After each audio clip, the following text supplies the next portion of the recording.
What's up, everybody? Welcome to another episode of reKAP Sports. To my right, we have the Preston Simpson. It is just us two tonight. We dropping last names now? Holy crap.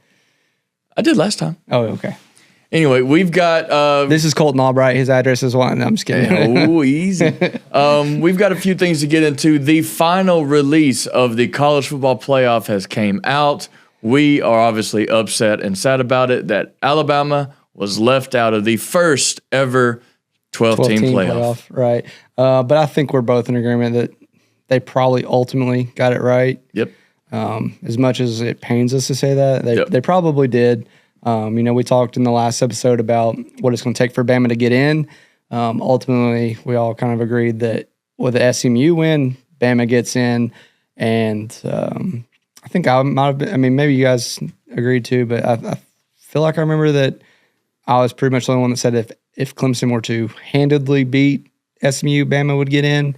But if it came down to a close game with the Clemson one, that SMU would get in over Bama. Couldn't have got any closer. And and that's ultimately what happened. Clemson started off strong. They were up by a few touchdowns, and SMU fought their way back and made it a close one. Still lost, but they did enough to I guess if you will, deserve to be in. Yeah. They, everybody involved with reKAP Sports, we were all together to watch the championship game Saturday afternoon, and it did. Clemson jumped out to a hot start. It's like, okay, well, Clemson, keep it going. And SMU, the second half, turned into a completely different team, and that was hands down the hardest team that SMU has played the entire season. Yeah, for sure. There's speculation out there about Dabo and Clemson potentially pulling back on the reins a little bit to happen, so that both teams would get in. It wouldn't surprise me.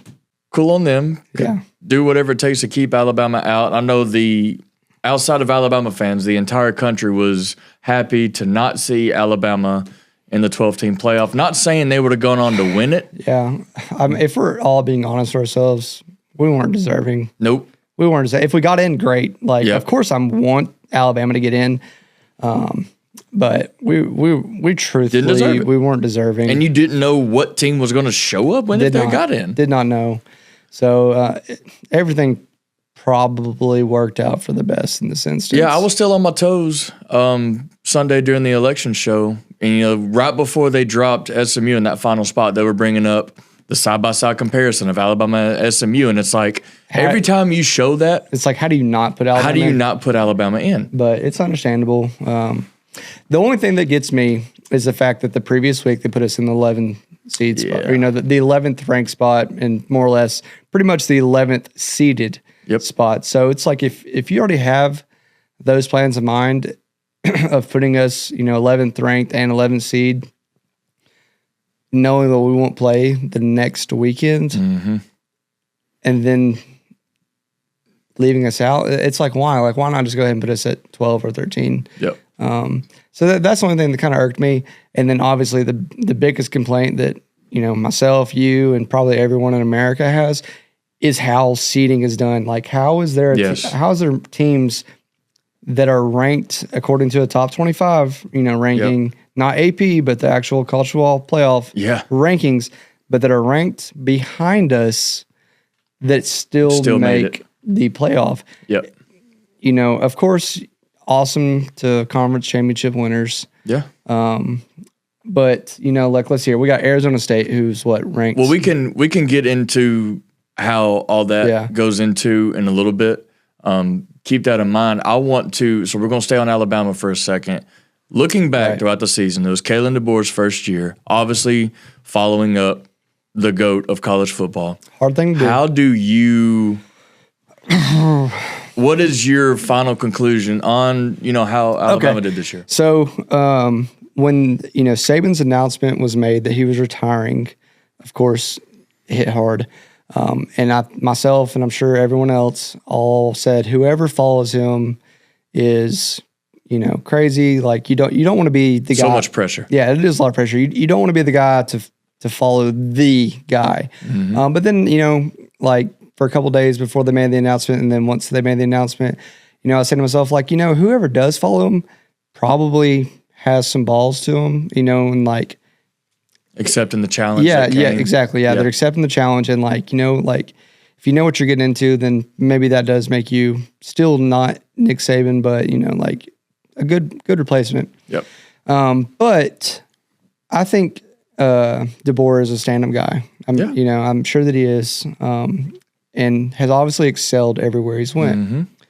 But again, with all that being said, he has never faced this level of competition, and regardless of the competition that he's faced in other parts of the country, is not the SEC. Nope. And he very much figured that out. Yeah. This season, with multiple lower tier teams that we would just couldn't get it going. Pancake throughout the season. Every previous year for decades, they beat us. And Vandy's a great team. Really and truly, they had a really great team. They didn't end as good as I wanted them to validate that loss. They didn't, but they obviously they're there. Still they're better from where Vandy's been. So I was telling you this other day, I can accept the losses. 3 losses. And again, I can accept that. I can even accept with who we lost to. Yeah. I refuse, for 2 of those 3 losses, to accept how we lost, the lack of effort that our team put forth, the lack of determination and willpower to fight back, the lack of preparedness. And, obviously it's the players on the field that are, playing the game. Ultimately have the deciding factor. But it comes down to coaching. Yeah. And that is what bothers me. Because we have not been used to that. I am not certain that he is a man capable of doing. Maybe he can. Maybe he needs to experience that somewhere else. I don't know. I'm not saying I'm giving up on him. That's ridiculous to do that to him. And any Bama fan that does say that is just being extra. But with that being said, again, is that I don't know if he is capable of reaching that next level of his, coaching expertise, if you will. Yeah. Of making sure that him and his team and his coaching staff are prepared for every game. That no game in the SEC is a cakewalk. Yep. And that's what I always loved about Saban. And again, I'm making 0 comparisons between the two. No matter who coaches for University of Alabama, as long as I'm alive, I will never compare them to Saban because it's unfair. He's a one of one. Yeah. So, but again, when that's comparing them when it comes to wins and losses, or comparing them for national championships, won't do. But I will compare, man, as a coach of these young men, I will compare, whether it's Debours or any future coach, I will compare them to Saban in the sense of how their attention to detail, their preparedness and their attention to detail, which everyone knows Saban was the best at. And that's not hard to emulate. Yep. It's not hard to put in that time and effort. That's what the greats do. And your team, your players will follow that. Yeah. And I just don't believe that we did that. And so, his lack of emotion, I guess, at certain points throughout the season, and his just laid back and casualness. That is one thing we have not been used to see. No, and and I'm not saying lose your crap all the time, but like for one, I mean that can be a motivational tactic. There was a couple times that we saw Debours get pretty fiery. We did, but but it was always, it seemed to be always against the officials, not his dudes. Like Saban would grab somebody by the face mask and we saw with tell him how he felt. And Saban and AJ McCarron 12 years ago. Up by 30 points, he was still chewing them out. Yeah, and then he was only AJ. I actually watched a good little video of AJ on a podcast talking about that instance just yesterday, I believe, and he was talking about how the reasoning behind that was because he's a freshman, he comes in, they're up 30 points, and wasn't that the national championship? No, it was a regular season game, and he threw a deep ball to Julio Jones when he had a tight end wide open on the outside. And Saban's just ripping him. Why did you do that? Yada, yada. And AJ's response back to him was, you're giving me a pass play. I'm a freshman. Don't expect anything less from me than to throw the home run ball when Julio Jones is out there. Yeah, give it to Julio. Love that. Yeah, right. So, but I just don't have any of those. I don't sense any of that from Debours. And I'm not saying that's a good thing or bad thing, but I do feel like it potentially is, you know, in a sense, a bad thing because he doesn't come across as a motivator of men to me. If I can put it in simple layman's terms, he's not a motivator of men. So yes, he had a great season, a good season. He had a winning season. But is he someone that you're willing to go to war with or going to war for? That's what it all comes down to. For me. And I'll piggyback off of your comments. So fast forward ahead 5, 10, maybe even 15 years, you know, people always reflecting back to Saban's first year, 7-6. You know, we're not going to talk about the talent. We're just going to talk about record. Like looking at the record, he went 7-6. Yeah. The rest is history. 5, 10 years from now, we're going to say, who was that coach that took over after Saban? And it's like, okay, Kalen Debours. What was he like in his first year? Yeah. You look at it and you see 9-3. It's like, wow, good for them. But like you said, those 3 losses, 2 of them, unacceptable. You know, in the Vandy game, offense was good enough. You had a couple takeaways that at the end of the game ended up hurting. Defense was non-existent. Tennessee game was kind of a back-and-forth game all along, and Tennessee got the win. That one was a legit game where they just beat us. Again, Milroe looked off that game, and inevitably got the loss. And then the Oklahoma game, there is zero excuses for how the entire team showed up. You flew halfway across the country to kick a field goal. Yeah. Like, that's unacceptable. But talking about, you know, the leader of men, you know, throughout the game, there would be some instances where Bama would look bad, and they'd pan to the sideline, and Debours just sitting there with his hand on his face, like kind of looking around. It's almost like he's taking it all in. It's okay, this is SEC football. Yes. This is this is Major League college football, being in the SEC. Yeah. That's the conference. Regardless of whatever conference everyone else is in, they all still want to be SEC. Right. And so as far as that standpoint, do I think he can get it done? Absolutely. I am a Kalen Debours believer. I'm on the train of like, hey, you had a good but bad first year. You had the entire, you know, season ahead of you. You controlled your own destiny. Like, you had it. You didn't get it done. Where do you go from here? And I think regardless of who the coach would have been, successful or not this year, it would have been hard to base anything off of your first season. Yeah. You had a lot of guys leave once Saban announced he was going to retire. You had basically your 2 main spokespersons in Milroe and Tyler Booker. Even Malachi Moore you can throw in there saying, like, look, we're here. Down. We believe in this guy. We stay. They made a lot of other players stay. Yeah. You brought in the number 1 player in Ryan Williams. You had a good recruiting class last year from what Saban started for you. Yep. You were able to get most of those guys to stay committed. Now you ended the first bit of this recruiting class with the number 2 class, which is huge. Yeah. You were able to get a 5-star quarterback in Keelan Russell to stay committed. So that's huge for the future. You got Ryan Williams staying. He confirmed that with the tattoo on his leg. Yeah, He's not going to turn into Reuben Foster and get an Auburn tattoo and then there was a lot of speculation, especially surrounding him in Oregon. Like, this past weekend was rough. Yeah, because we were I'm sure all Alabama fans were on the edge of their seat, like constantly checking social media to see what's going on. You know, we got Kendrick Law leaving. We got Caleb Odom leaving. Kobe Prentice. Jaheim Otis was leaving. So you got Keanu Coate. Yeah. Committed to Vandy. Yeah. So she's been kind of leaving since early in the season. There is speculation with the DMs. But. Yeah, something about riding a pony. But so I still believe in Debours. He's got to now. You know, we don't know what Milroe's going to do. You know, nothing's said about him. And as far as the transfer portal goes, players have until December 28th to put their name in the portal hat. Not necessarily committing to another school or not being able to come back to the school you're currently at, but just to have your name in there. So once your name goes in there, all bets are off. That's when the bidding war starts. Yeah. So if Debours can keep some guys, mainly bring guys in, like who can you bring in that can boost this current roster that we have? Because we still, I believe, have a fairly young roster. We do. We have a very young roster, an extremely talented roster that was highly underutilized. Yep. And that's what I don't want to see. That's another thing, too. It's like the amount of talent that we have. We saw bits and pieces of it throughout the year. We saw it in different games. I don't think we necessarily saw it all in one game. No, never all came together. But, talking about our running game, our passing game, we were pulling up numbers from our receivers. Our 2 receivers was Jeremy Bernard and Ryan Williams. Yeah, 76 catches for 700 yards with 2 touchdowns.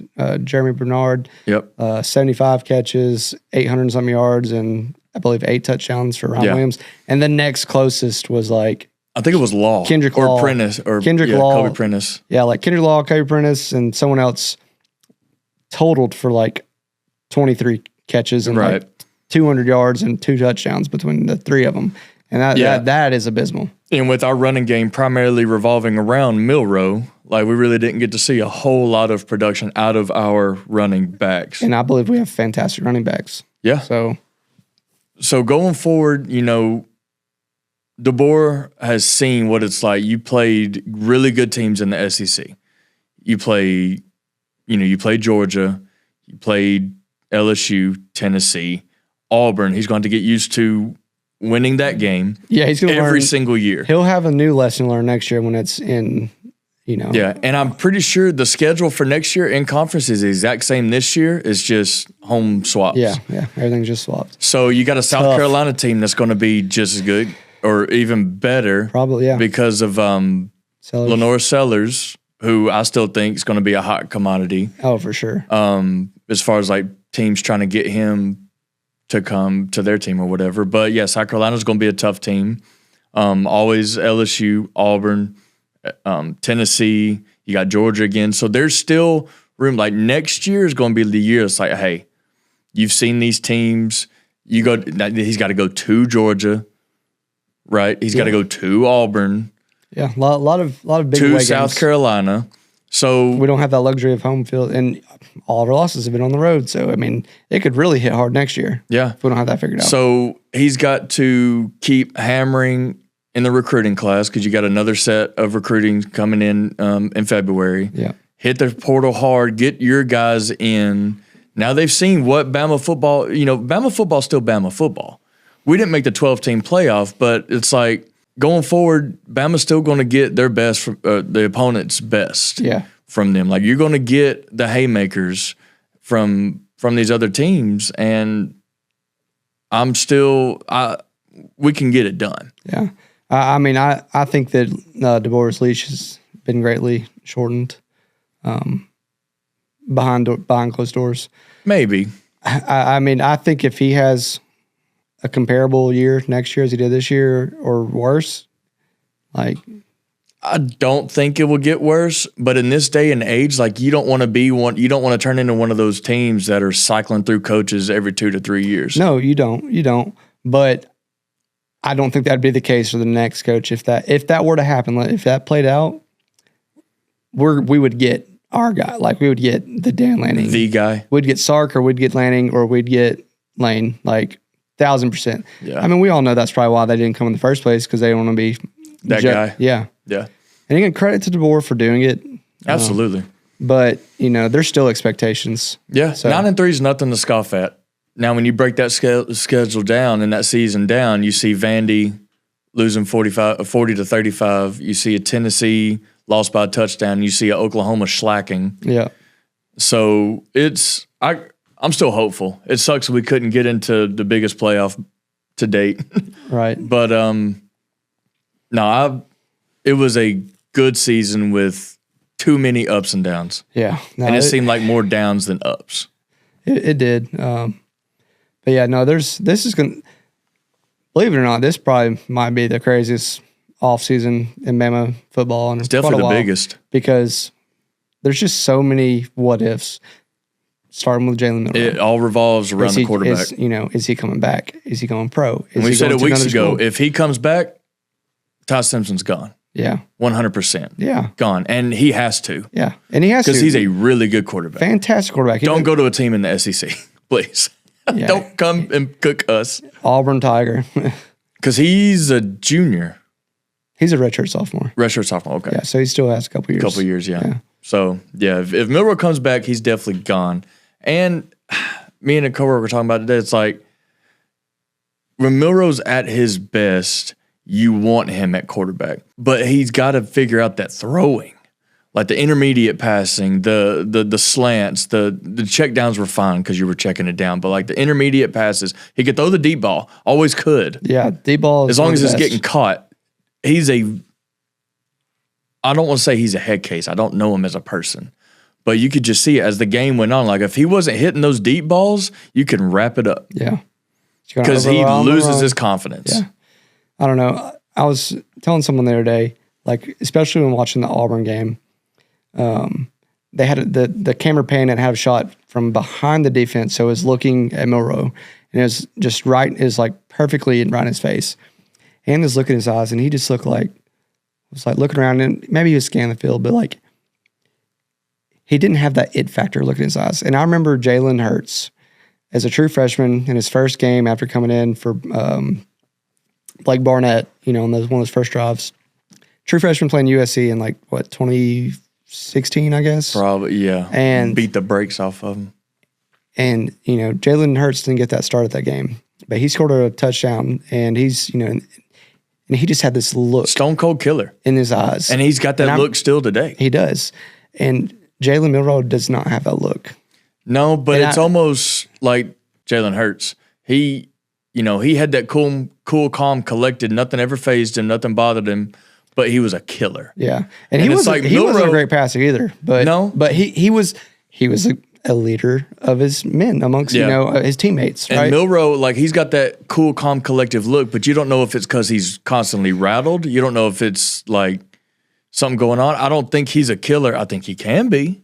Yeah. But you don't know if that blank stare is like deer in headlight stare, or if you don't know it's just going through the motion type I think stare. It's more of that, to be perfectly honest. And I think he's a phenomenal athlete, but he doesn't have that thing that sets him apart. And I wonder too, because you see these things come out, it's like Kalen Debours said he still didn't get to run his style of offense. Like, is he still running what Bama did in the past for the players that stayed and kind of easily transition them? I don't think that's the case whatsoever. Because that's going back to Debours. It's like, hey, can you make Milroe that guy? And that's one thing I was excited about with Debours coming. You think Milroe's game would excel? Yeah, I thought he was going to be elevated tremendously after what we've seen. And his stats didn't waver really since last year.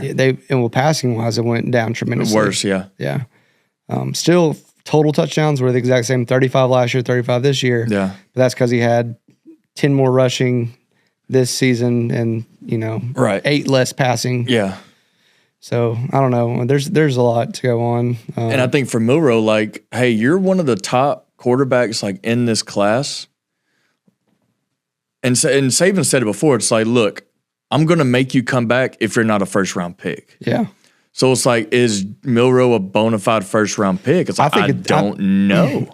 Oh, if we're having an honest conversation, no, he's not. Right. How desperate are NFL teams? But I believe that there are teams out there that will take that risk with him, just like the Colts did with Anthony Richardson. Yeah. They will draft him based on potential and what they think they can do with him, and how they more or less train him. Mm-hmm. As long as he goes to a good team that can develop him as a passer. We've all seen that he can run the ball effectively. Yeah. When he is decisive and confident enough to take off. But as a passer, needs work. You got to be able to throw the ball in the NFL. Needs work. Yeah. Yeah, I don't know. Getting worked up just thinking about it. Feel the anxiety taking over my body. Yeah, it's a weird feeling. It's a feeling that we haven't been in as Alabama fans in a very long time, especially our young adult years. It was just dominant. You were very confident when Bama stepped on the field. Even if we lost, we still knew that our guys were playing great football. Yes. And it wasn't going to come down to a coaching screw-up. Yeah. Or lack of adjustments. They were going to get you right. Yeah. And it's throughout the year this year, teams looked the exact same from the first half to the second half, both offense and defense. Yeah. That's a great point. No adjustments hardly ever made, winning or losing. Every snap was a war for Nick Saban. He wanted to win. I mean, you've seen the clips and hear him talk that's what he believed. Yeah. Every snap was a war. on every play, he wanted his players to whoop that person's It's like the amount ass of turnovers the defense in the past would get, and like the turnover. Well, the amount. I mean, this is the best our defense has looked in probably 10 years. Right? Yeah. I mean, really and truly, it really is. Yeah. I mean, to me, this is an offense, which is wild to think about. With how up and down they've been. No, I feel like the defense has been extremely consistent since the Vandy game. Yeah, after the Vandy game, right. Even the Oklahoma game, not pinning it on them because guess what? Our offense put them in terrible positions. Pretty much gave the ball away in the red zone multiple times. So I'm not even putting that loss on them. Right. I feel this defense was fantastic this year. Mm-hmm. Kane Womack, turn it around. Yeah, and that was going to be my next point to bring up is like, is there any coordinator or coaching shakeups? Because like in the past, it's like, okay, Bama had a good year. There's going to be somebody that leaves. Yeah. There's going to be somebody that leaves. It's like, no, I don't think that's the case. From where these coaches came from, like Bama's it. Yeah. So like, did they have a great year? No, but there's still that worry of like, could lose somebody. Hasn't even crossed my mind. Yeah. No, I don't. I think run it back. They're going to run it back for sure. I'm down. With all that being said, Bama did get a bowl game against the Michigan. College Football Committee commissioner. What is he? The athletic director's team. Yeah. Michigan. Wild. Yeah. What, they barely finished. It's like, hey, you're not going to make the playoff, but here's go play my team. Did they finish one game over 500 or they were 7-5. Okay. So, yeah, that's crazy. I was wanting Bama Miami so bad. I think the world was. Honestly, I would have really liked to have seen Bama Colorado too. Mm-hmm. But how do we go against a 7-win team? I don't know how they do their bowls. That one, I mean, this is the third time in 5 years we've played. That is weird. Yeah. So that's not going to bring in the views that they're thinking. I can promise you that. Bama Miami, yes. Bama Colorado, yes. Bama Michigan again, sorry about it. It's like, you got two teams that, one team, Michigan, who had a very down year compared to what they had this year. And Bama was a coin flip every game, it seemed like. Granted, they may have done us a favor because if we played Colorado or Miami and they whooped our butts, we'd probably lose more players. So they might have done us a favor if we can mess around and win and still think we're good.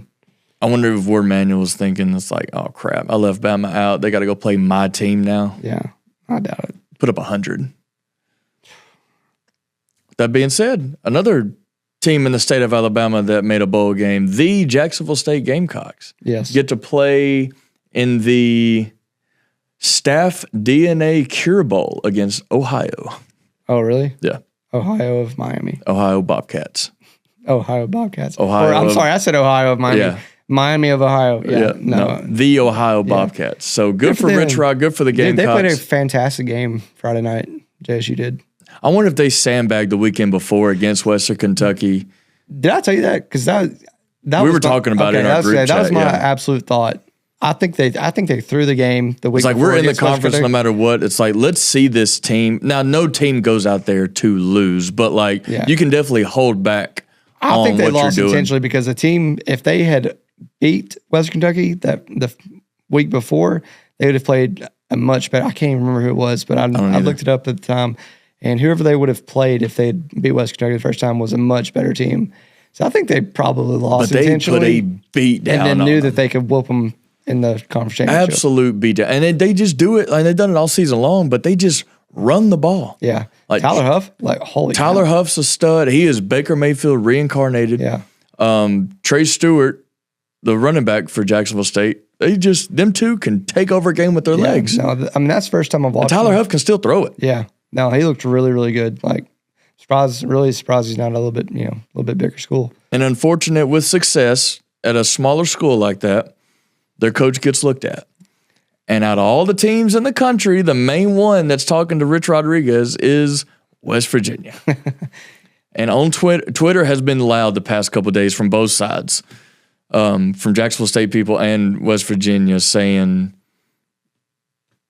could he go back? Yeah, that'd be pretty crazy because, you had mentioned earlier too, we're talking about it, obviously, whenever they're looking at Saban to come to Alabama back in the day, he was actually the choice before Saban. Yeah. Thank goodness that didn't pan out. He was the heavy front runner. And, Alabama was a very down team during those years. Yes, desperate. And he ultimately went to West Virginia. Thank you. Yes. But thank you for coming back to Jacksonville State.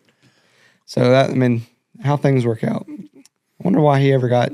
He was at practice this week or yesterday. Yeah. There was pictures of him at practice. So, there's so much stuff that goes on behind closed doors. I'm sure, hopefully he'll still at least finish. I think so because he did. He said it. Yeah, he said it in their post game. When they did the trophy presentation on the field, he goes, "Jacksonville State's on the map," and with him, they stay on the map. Yeah, I honestly, they had the number one offensive, in between plays, their time between snaps, the number one team in the nation. Oh, really?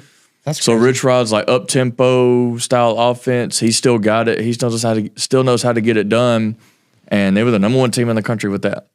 So yeah, he's done a great job there this year. A lot of good things. Had a decent recruiting class, and stop it. And they recruiting class. So yeah, he can keep getting it done. That was This is their second season in FBS. Yeah. And Conference USA, they didn't have a great year last year, but got it done this year, and I'm proud of them. That was a cool season to be a part of as far as alumni. If they keep up this rate, they might be moving into a bigger conference before long. They could sneak in and get one of those lower seats in the playoff. Could you imagine? JSU in the 12-team playoff. That would be wild.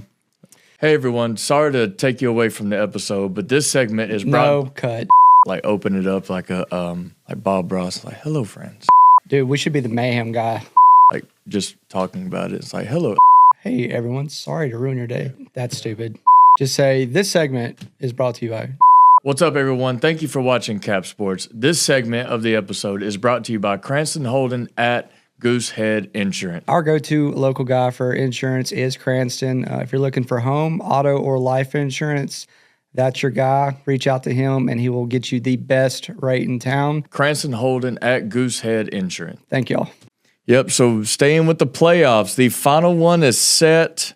There's been a lot of controversy outside of, Alabama being left out, SMU getting in, but just how teams ended up seeded, locations of games, and the number one seed not necessarily having the easiest road. Yeah, for Oregon to have, done what it's so hard to do and gone the entire season undefeated.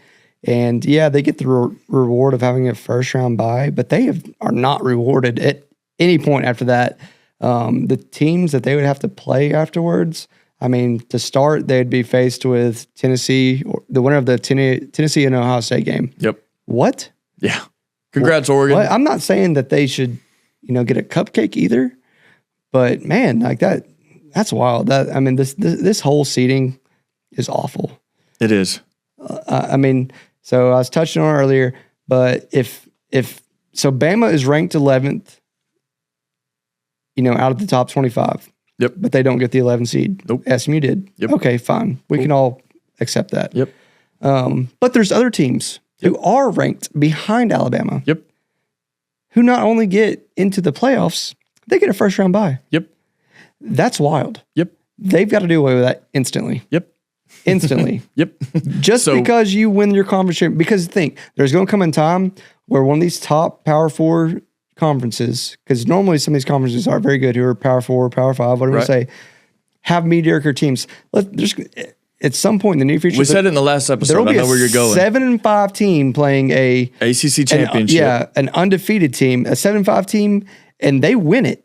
And you're telling me they get an automatic bid and probably a first round bye? No. Yep. That's going to happen. I hope it happens. Yeah. They, as far as getting the teams that got in, they got right. But how they placed them is absurd. So your top 4 seeds, you got Oregon, Georgia, Boise State at 3, and then Arizona State at 4, which Arizona State is also one of those teams that was ranked, 13th or 14th? Yeah. They were 15th going into the championship game, but I want to say they moved up a couple spots. Boom, they skip every other team over here on the left to get the first round bye in the 4 seed. Okay, and then you got Clemson, who won the ACC, ranked who got to go to the 17th or 18th. Yeah, terrible. Boom, 12 seed. The only reason they even got to go to the ACC championship is because they lost to South Carolina, and because Miami lost that same day. But still, though, it's you lose your last regular season game to an SEC opponent, Drop back in the standings. Drop back, and then you know what? Yeah, you won the ACC championship. I mean, they're a 3-loss team, right? Yeah. Yes. Two in conference. They lost to Georgia, South Carolina. And I definitely think they lost to somebody else. Was it Georgia Tech? Keep going, because I'm gonna look it up real quick. But let's just break it down here. So Colton's already named off the 1 through 4. So starting with the 1 seed, though, again, the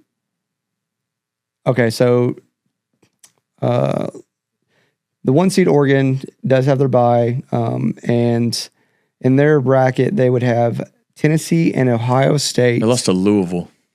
Okay. But yeah, so Tennessee and Ohio State, the winner of that game would go on to play Oregon for that matchup. Moving on to the number 2, Georgia sits in that 2 spot, and the number 10 seeded team, Indiana, will play the number 7 seeded Notre Dame. At Notre Dame. So that'll be a fun, cold one, hopefully a big snow game. Yeah. That'd be good. So the winner of that game will go on to play Georgia. Moving on to number 3, Boise State. Their bracket is 11 seeded SMU versus 6 seeded Penn State. Winner of that game will again go on to play Boise State. And finally, we have 4 seeded Arizona State with 12 seeded Clemson and 5 seeded Texas.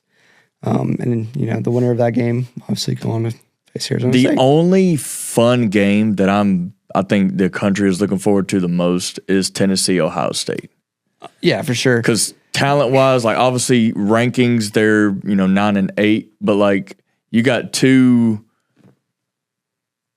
blue bloods, you could say, of college football going at it in the first round. Yeah, I mean, I agree. I think that probably will be the best game. That's a tough section. Yeah, I think the Clemson-Texas game would probably ultimately be a really good one because we haven't seen much. I mean, we know Texas is a great team, but you don't know what they look like. But with their level of competition they've played this year, we don't know what they're capable of. Clemson, 3-loss team. But again, they did just pull out a win. And rigged. We never know what Dabo is going to pull out. Yeah. So it could ultimately be a good game. They have a decent path, but nothing like, the lower. That bottom quadrant of the bracket with SMU, Penn State, Indiana, Notre Dame, you have no idea. Georgia has the easiest path to I think so championship. Too. Yeah. And, Carson Beck's going to miss their first game. So whoever Georgia plays in this first round, Georgia's got better with that. whoever it is, Indiana or Notre Dame, they're not going to have Carson Beck. But that kid came in the second half of the SEC championship. Forgot his name. Didn't even put it down. Looked good. I mean, you still had to go up against one of the top defenses in the country. I think Georgia probably got better. Yeah. And he can take a hit. Man, can he? Dude got rocked. And I'm so glad they didn't. They called it target on the field. With a hit like that, you call it, everything gets reviewed, or targeting gets reviewed. I'm so glad they didn't call that targeting. Yeah. Because that was the cleanest, hardest hit I've seen in a while. No, that was a great hit. And he's lucky his knee didn't blow up. Because it looked like it did. Oh, my gosh. Yeah. Like his helmet flew off his face, but that knee looked gross. And he got right back up. He had to come out of the field, obviously, because his helmet went off. But he can take a hit. And he can sling it. He makes several good throws in the second half. So, but yeah, those bottom 4 teams in that bottom quadrant, we just don't know. SMU, they played their 2 toughest games they played this year with BYU and Clemson. They lost. Penn State, their only good team that they played in Ohio State, they lost. Now, they played a great game. They played a really good game against Oregon. We've seen that they can score points against a top team. Yeah, they came back and made They lost by a touchdown or a possession. Yeah. So we still really don't know what Penn State is. Indiana, the only good team they played this year is Ohio State, and they got throttled. And Notre Dame, they looked better in the second half of the season, but we still really don't know as far as competition-wise who they are or how they are. So, yeah, I think Boise State and Georgia's got a fairly easy path, and the world got to see how Boise State really is in their championship game. Man, what because a game. Everything's been so revolved around Ashton Jeanty. Boise State and Ashton Jeanty to win it. If he can't win the Heisman, I want that joker to win himself a national championship. Everything's been so revolved around Ashton Jeanty, but the world got to see what Boise State looks like as a team, and that is a really good team. Really good team. I'm pulling for them, dude. Yeah, you got to love a Cinderella team, and they looked really good last Friday night. There's really no one on this, playoff list that I really care to see win, but I would love to see Boise State win. Yeah, just because of all the not hate that Jeanty's getting, because he's not getting any hate, but just lack of respect he's getting from in the. Well, I think now just Boise State as a whole. Yeah, no, because Jeanty didn't start getting fed till later on. Like they started out that game throwing. Yeah, that was a cold game. Yeah, but yeah, no, I think it'd be pretty exciting to see them win. Can you imagine Boise State, Arizona State, Natty? Don't want Georgia. Don't want Notre Dame. Don't want Texas. Texas, I'd be cool with just because of Sark. Definitely don't want Tennessee. Don't want Ohio State. Yeah. I'd like to see Tennessee get past that first round. I wouldn't be upset if Oregon won. No, I think so I filled out a bracket today on ESPN, and I think the obvious choice for everybody is Oregon because they haven't had that, they had that close game against Ohio State early in the year. But, I mean, that's a powerhouse of a team, especially offensively. They almost look like Marcus Mariota Oregon teams where they're just and down the field on offense. Clemson, Texas, I think everybody in the world's got Texas winning that game. But Arizona State, they looked really good. And Bo Scadaboo is a Scadaboo. That's his name. That's how they pronounced it during the game. Is it Boo with the Boo. Even though it's Bo. I think it was Scadaboo. I thought it was Scadaboo. I think everybody else did too, but the announcers kept saying Scadaboo on the during the game. But that entire team's a powerhouse. Good grief, me and my words. Because they can throw it around too. Yeah. Yeah, so I mean, there's some good teams. I mean, this is year one of this. It will take some reworking, and I hope they do. It's got to take some tweaking as far as where teams end up. Yeah. In the I'd say the top playoff. 12. Whoever the top 12 is in that order is who it should be. Yeah. Going forward. And which would be way more acceptable with, as long as the rankings end up where they are. Yeah. Like where they put them. Like if you would have kept Bama outside the top 12 as a ranking, okay, that's fine. Don't leave them at 11 for 2 weeks straight. Ridiculous. Even at the end of the season. Yeah. They kept them at 11. So the first playoff game will start next Friday, December 20th. It will be the Indiana-Notre Dame game. Notre Dame obviously hosting. That game is coming on at 7 o'clock. And then December 21st is when all the other first-round games happen with Penn State and SMU getting the 11 o'clock kickoff. Hate that. Followed by Texas and Clemson at 3, and then nightcap, which is perfect for the best game of the weekend, being Ohio State and Tennessee at 7 o'clock. Yeah, so it sounds like our weekend is going to be full again. Yes. Yep. So watch party. I think we do too. Just shut down a day and watch all the games. Sounds like a plan. Yep. In other college football news, though, that just came to us recently since the show started, was that Bill Belichick is going to become the next coach of North Carolina. Insane. I did not think he was going to go back coaching. Especially with college. With college. I mean, North Carolina. Has he coached college? Is that where his girlfriend goes? Probably. Yeah, I think that's where his girlfriend goes. I saw a joke about that, but I didn't know if it's serious. I don't know either. That's crazy. Was he 80? He's 72. Oh, well. Yeah, he's 70 something. Either 72 or 78, but I think he's 72. But following Mac Brown, that was his second stint there. Really had a good second stint. Yeah, I mean, you're at North Carolina. But imagine the stuff imagine the players that Belichick might get. Dude, I know. I saw that whenever the conversation started between him and the university, a day after the first meeting, whatever, he had sent them like a 400 page manifesto pretty much of what he would do to improve the football program and university. And what he needs from them. Yeah, like to be able to put all that on paper Dude. in that short of a time is unreal. Imagine being the person that like Belichick hands that to the AD and the president. First they see that, they're like, damn it. I guarantee the first thing on the first thing on that list is probably, I need a clone of 18-year-old Tom Brady. That's why I did not think he would. So what? Now is Saban going to go to the NFL? You got hands down the best NFL coach / GM, because he was a little bit of both, going to college. No, Saban's is the best college coach ever going to go to NFL. No, like who would you say North Carolina's biggest rival is? In basketball, it's Duke. Well, in football, that's who Saban should go to. Clemson, West Virginia. West Virginia, yeah. They're in the Big Ten, though. No, I'm just saying, just so Rich Rod won't go to. Oh. No, Nick Saban go back to his roots, his hometown, West Virginia. No, I think Saban's perfectly happy where he's at. 100%. What I would like to see him do is just go coach a small, 3A, 4A high school team. No, don't coach. Stay on college game day. Yeah. He can still do that on Saturdays. Stay in the media. You can still do that on Saturdays. You saying go coach a high school team? Yeah. Oh my, those poor kids. I think it'd be great for him. Those poor kids. Could you imagine the 30 for 30 on that? Netflix would be on it in a minute.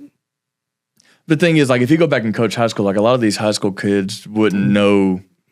I mean, they know a little bit about Nick Saban. Are you kidding? When we were kids, we still knew about Bear Bryant 40 years after the fact. Oh, well, yeah, but we didn't, like, know. Any kid in high school right now and middle school knows who Nick Saban is. Oh, well, I'm not saying they don't know who he is. They know what he's about. Yeah. They know what he brings to the table. I think there'd be a lot, whatever school he'd go to, there'd be a lot of transfers in. Speaking of transfers, I saw a thing on Twitter. There's 7-on-7, like 6, 7-year-olds. This kid made a graphic with a quote saying it's a transfer thing. He's transferring to a different 7-on-7 school. Wow. Or team. Wow. I hope he's a stud. The transfer portal is real. Yeah. No matter what age you are. That's crazy. Which is insane. It was somewhere down in Florida. But his it didn't have his stats, but it has like his, like, I think it was 4'9", 49 pounds or something like that. Yeah. 5-star. What? Yes. It had all of it. This huge, like, quote. Is he going to do a reveal, like where he does the hats? You know he is. You know he is. I'm tuning in for that one. I think he's the first kid to ever do that. That's awesome. That's hilarious. Good for the kids. Put yourself out there early, I guess. But yeah, it was like 4'9", 49 pounds. Or maybe not 4'9". Yeah. But yeah, I thought it was hilarious. Had 5 stars on it. Had a list of teams, like all the other teams, I guess, like in his region or county or whatever it was down in Florida, had a list of like their helmet logo on the bottom of the graphic. I hope he does a hat reveal, hat picking, what team he goes to. That'd be so funny. Yep. But yeah, guys, that's going to wrap it up for this episode. So we will not be recording next Monday. We've got some exterior things going on that need to be taken care of, but we will have another episode next Friday. December 20th. Yep. We'll be back looking ahead to all of the playoff games that will be taking place that weekend. Yes, sir. Thank y'all again for always, sticking with us and watching. As we always say, we hope we're getting better. We hope y'all feel that we're getting better. On the road to 100 subscribers, baby. Yep. So we are at 51 now. Yep. So that's our next benchmark is to 100. So share with your friends and family, and let's get us there so we can continue to grow and evolve and get better. So, absolutely. Thank y'all. And as always, roll Tide. Roll Tide.